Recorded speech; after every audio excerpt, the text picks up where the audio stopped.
नमस्कार, आदाब, सत श्री अकाल, जय भीम, जोहार। मेरा नाम है नवीन कुमार। क्या सचमुच में नीतीश कुमार नरेंद्र मोदी से छुटकारे का बहाना ढूंढने लगे हैं? पटना के गलियारों में यह चर्चा जोरों पर है कि भतीजे तेजस्वी को लेकर उनका प्यार फिर से उमड़ने लगा है। भले वो अभी अपनी भावनाओं पर काबू रखे हुए हैं, लेकिन कितने दिन? कहा तो यह भी जा रहा है कि महाराष्ट्र और हरियाणा विधानसभा चुनाव के नतीजे आते ही नीतीश कुमार फिर से पलटी मारेंगे और इसका अंदाजा नरेंद्र मोदी को भी होने लगा है। जेडीयू और टीडीपी नाम की जिन टांगों पर नरेंद्र मोदी हुचक हुचक कर दौड़ते हुए दिखने का ड्रामा कर रहे हैं, वो टांगें जब तब उन्हें एहसास दिलाती रहती हैं कि ज्यादा नाटक नहीं, आप हमारे दम से हैं। आंध्र प्रदेश वाले चंद्रबाबू नायडू तो तब भी धीर गंभीर नजर आने की कोशिश करते हैं, लेकिन बिहार वाले नीतीश कुमार तो नरेंद्र मोदी को लोकतंत्र और अंतर्राष्ट्रीय संबंधों पर उन्हें ट्यूशन देते रहते हैं। अमित शाह, जो नीतीश कुमार को कच्चा खिलाड़ी समझते थे, वो मोदी और नीतीश के बीच न 3 में बचे हैं न 13 में। इस बार नीतीश कुमार ने मोदी को फिलिस्तीन और इजराइल पर ट्यूशन का नोट्स भेजा है और कहा है कि महात्मा गांधी से ज्यादा दिक्कत है तो अपने गुरु अटल बिहारी वाजपेयी को ही पढ़ लीजिए, समझ लीजिए, उनके भाषण सुन लीजिए। और हां, ज्यादा उछल कूद मचाने की जरूरत नहीं है। एक लाइन में नीतीश कुमार ने मोदी को संदेशा भेजा है कि भारत फलस्तीनी बच्चों, महिलाओं, बुजुर्गों, नौजवानों के इजरायली नरसंहार में शामिल नहीं हो सकता और जो इजराइल को गोला बारूद भेज रहे हैं वो बंद कर दीजिए, ये बर्दाश्त के बाहर है। अब इस पर बीजेपी में खलबली मच गई है। देखिए कि इतवार के दिन जब भाजपा के सारे लोग मोदी के महिला सुरक्षा पर फर्जी ज्ञान पर मगन हो रहे थे, तब दिल्ली में एक ऐसी मीटिंग चल रही थी जिस पर बेंजामिन नेतन्याहू से लेकर आयतुल्ला खामनेई और जो बाइडेन तक की नजर थी, सिवाय नरेंद्र मोदी के, सिवाय एस जयशंकर के। यह मीटिंग थी फिलिस्तीनी अल-कुद्स के महासचिव मोहम्मद मकरम बालावी के नेतृत्व में लीग ऑफ पार्लियामेंटेरियंस यानी सांसदों के समूह के साथ।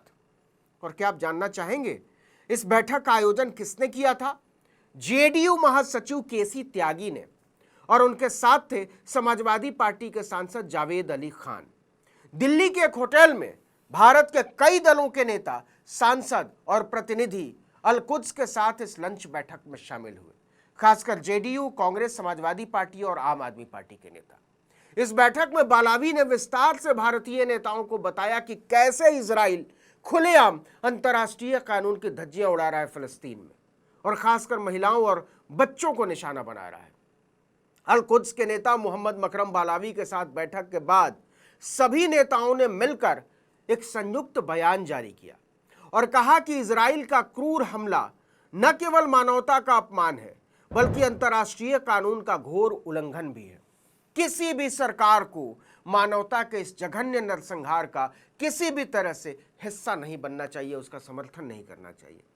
इस बयान में लिखा गया, हम हस्ताक्षरकर्ता स्पष्ट रूप से जारी यहूदी आक्रमण और इजराइल द्वारा फलस्तीनी लोगों के जघन्य नरसंहार की निंदा करते हैं। यह क्रूर हमला न केवल मानवता का अपमान है, बल्कि अंतर्राष्ट्रीय कानून और न्याय के शांति के सिद्धांतों का भी घोर उल्लंघन है। एक ऐसे राष्ट्र के रूप में जिसने हमेशा न्याय और मानवाधिकारों का समर्थन किया है, भारत इस नरसंहार में शामिल नहीं हो सकता। नीचे जो पहला हस्ताक्षर है वो जेडीयू के महासचिव केसी त्यागी का। उनके अलावा समाजवादी पार्टी की ओर से जावेद अली खान और लोकसभा सांसद मुहिबुल्लाह नदवी, आम आदमी पार्टी सांसद संजय सिंह, आपके विधायक पंकज पुष्कर, कांग्रेस प्रवक्ता मीम अफजल और पूर्व लोकसभा सांसद कुंवर दानिश अली और पूर्व सांसद मोहम्मद अदीब ने हस्ताक्षर किए। अब देखिए, मोदी सरकार चला रही जेडीयू ने इंडिया गठबंधन वाले दलों, कांग्रेस, समाजवादी पार्टी और आम आदमी पार्टी के नेताओं के साथ मिलकर केंद्र से आग्रह किया कि गाजा पर घातक हमलों के बाद इजराइल को हथियारों और गोला बारूद की आपूर्ति रोक दी जाए तत्काल। इसका सीधा मतलब यह है कि नीतीश कुमार लगातार मोदी को अपना रंग दिखा रहे हैं और बता रहे हैं, समझा रहे हैं कि हमारी दम से बैठे हुए हैं दिल्ली में आप। और मोदी की हिम्मत नहीं है कि वह नीतीश कुमार को गठबंधन की मर्यादा का ट्यूशन दे। तो क्या जेडीयू इंडिया गठबंधन को लेकर मुलायम पड़ रहा है? आखिरकार इंडिया गठबंधन की शुरुआती पहल नीतीश कुमार ने की थी। आपको याद हो तो नरेंद्र मोदी की इजराइल यात्रा के समय से ही कांग्रेस महासचिव प्रियंका गांधी लगातार बेंजामिन नेतन्याहू के नेतृत्व वाली इजरायली सरकार पर हमलावर है। प्रियंका गांधी ने इसे बर्बरता बनाम सभ्यता के रूप में परिभाषित किया था।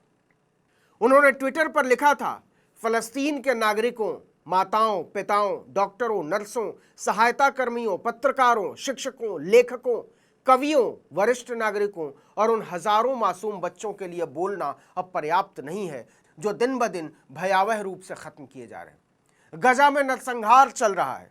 इसकी निंदा करना उन सभी सही सोच वाले व्यक्तियों की नैतिक जिम्मेदारी है जो नफरत और हिंसा में विश्वास नहीं करते हैं। यहां तक कि इजरायलियों की भी। दुनिया की हर सरकार की जिम्मेदारी है कि इजरायली सरकार के नरसंहार की निंदा करे और उसे रोकने के लिए मजबूर करे। उसकी हरकतें उस दुनिया में अस्वीकार्य हैं जो सभ्यता और नैतिकता का दावा करती हैं। इसके बजाय हम देखते हैं कि अमेरिकी कांग्रेस में इजरायली प्रधानमंत्री के लिए खड़े होकर ताली पीटी जा रही है। वो इसे बर्बरता और सभ्यता के बीच संघर्ष कहते हैं। वो बिल्कुल सही है, सिवाय इसके कि वो खुद और उनकी सरकार ही बर्बर है और उनकी बर्बरता को पश्चिमी दुनिया के अधिकांश लोगों का खुला समर्थन मिल रहा है। ये देखना वाकई शर्म की बात है, सिवाय इसके कि वो और उनकी सरकार ही बर्बर है और उनकी बर्बरता पश्चिमी दुनिया के समर्थन से जारी है। पिछले अक्टूबर में भी प्रियंका गांधी ने इजराइल पर हर अंतर्राष्ट्रीय कानून का उल्लंघन करने का आरोप लगाया था।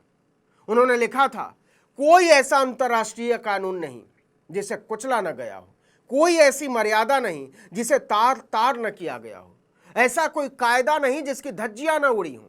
मनुष्यता की सामूहिक चेतना आखिर और कितनी जाने चली जाने के बाद जागेगी, या ऐसी कोई चेतना अब बची ही नहीं। लेकिन मुद्दा कांग्रेस और समाजवादी पार्टी नहीं है। धज्जी तो उड़ाई है जेडीयू ने, नीतीश कुमार की पार्टी ने। उसने साफ साफ कह दिया है कि मोदी को भारत का इतिहास पढ़ना चाहिए, और भारत का नहीं पढ़ सकते तो अपनी ही पार्टी का इतिहास पढ़ लीजिए। केसी त्यागी के नेतृत्व में महात्मा गांधी और पूर्व प्रधानमंत्री अटल बिहारी वाजपेयी का जिक्र करते हुए इजराइल के खिलाफ संयुक्त बयान में कहा गया है कि भारत को 1988 में फिलिस्तीन को मान्यता देने वाला पहला गैर अरब देश होने पर गर्व है। उसने लगातार फलस्तीनी लोगों के आत्मनिर्णय, संप्रभुता और मुक्ति के अधिकार का समर्थन किया है। हम फलस्तीन के लोगों के साथ एकजुटता से खड़े हैं और भारत सरकार और अंतर्राष्ट्रीय समूह से यूएनएससी के प्रस्तावों को लागू करने और इस साक्रामकता को खत्म करने और फलस्तीन में चल रहे नरसंहार के पीड़ितों के लिए शांति और न्याय सुनिश्चित करने के लिए तेजी से कार्य करने का आह्वान करते हैं। जेडीयू ने साफ साफ कहा कि जनता पार्टी के समय से, आज से नहीं, हम फलस्तीन के समर्थन में रहे हैं। पूर्व प्रधानमंत्री अटल बिहारी वाजपेयी सहित भारत सरकार ने भी फलस्तीनी मुद्दे को समर्थन दिया था।